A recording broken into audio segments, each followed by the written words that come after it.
വനനിയമ ഭേദഗതി നടപ്പാക്കില്ലെന്ന തീരുമാനത്തെ സ്വാഗതം ചെയ്ത് മലയോര ജനത. മുഖ്യമന്ത്രിക്ക് നന്ദി പറയുന്നതായി താമരശ്ശേരി രൂപതാ ബിഷപ്പ് മാർ റിമിജിയോസ് ഇഞ്ചനാനിയൽ. ജനങ്ങളെ ബോധ്യപ്പെടുത്തി സർക്കാർ മുൻപോട്ടു പോകുമെന്നും ജനങ്ങളോട് യുദ്ധപ്രഖ്യാപനത്തിനില്ലെന്നും മന്ത്രി എ.കെ. ശശീന്ദ്രനും പറഞ്ഞു. വനനിയമ ഭേദഗതി നടപ്പിലാക്കില്ലെന്ന മുഖ്യമന്ത്രിയുടെ പ്രഖ്യാപനത്തെ സ്വാഗതം ചെയ്യുകയാണ് മലയോര ജനത.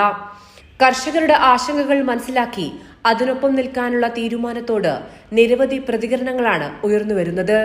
മുഖ്യമന്ത്രിക്ക് നന്ദി പറയുന്നതായും തങ്ങളുടെ വേദനകളും പ്രയാസങ്ങളും മുഖ്യമന്ത്രി മനസ്സിലാക്കിയെന്നും താമരശ്ശേരി രൂപതാ ബിഷപ്പ് മാർ റിമിജിയോസ് ഇഞ്ചനാനിയൽ പറഞ്ഞു. ഈ തീരുമാനം വളരെ സ്വാഗതാർഹം. ഞങ്ങൾക്ക് വലിയ ആശ്വാസമായി. ഒരു ഇടുത്തി ഞങ്ങളുടെ കർഷകരുടെ പാവപ്പെട്ടവരുടെ മേൽ വന്ന് വീണു എന്ന് ഞങ്ങൾ വിചാരിക്കുമ്പോൾ, ഭീതിയോടുകൂടി ഇരിക്കുമ്പോൾ ഒരു കുളിർ മഴ എന്നതുപോലെ വലിയ ആശ്വാസത്തിൻ്റെ ഒരു തെന്നൽ തന്നെയാണ് മുഖ്യമന്ത്രിയുടെ ഇന്നലെ പത്രസമ്മേളനത്തിലുള്ള പ്രഖ്യാപനം. അത് വലിയ സന്തോഷം ഞങ്ങൾക്ക് നൽകുകയാണ്. ഞങ്ങളുടെ വേദനകളും ബുദ്ധിമുട്ടുകളും മുഖ്യമന്ത്രി മനസ്സിലാക്കുകയാണ്. പി.വി. അൻവറിന്റെ രാജി തീരുമാനത്തെ സ്വാധീനിച്ചോ എന്ന ചോദ്യത്തോട് അതിനു മുൻപേ തന്നെ മുഖ്യമന്ത്രി ഇക്കാര്യം തങ്ങളെ അറിയിച്ചിരുന്നതായും മറുപടി.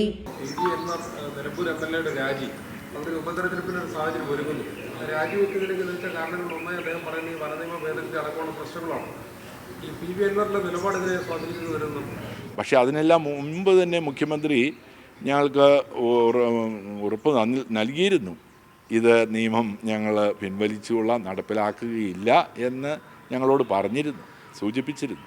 തീരുമാനത്തിൽ സർക്കാരിനെ അഭിനന്ദിച്ച് തലശ്ശേരി രൂപതാ ബിഷപ്പ് മാർ ജോസഫ് പാപ്ലാനിയും ഇന്നലെ രംഗത്തെത്തിയിരുന്നു.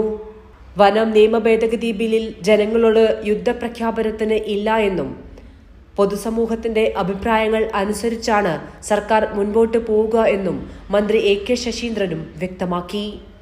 കൈരളി ന്യൂസ്, കോഴിക്കോട്.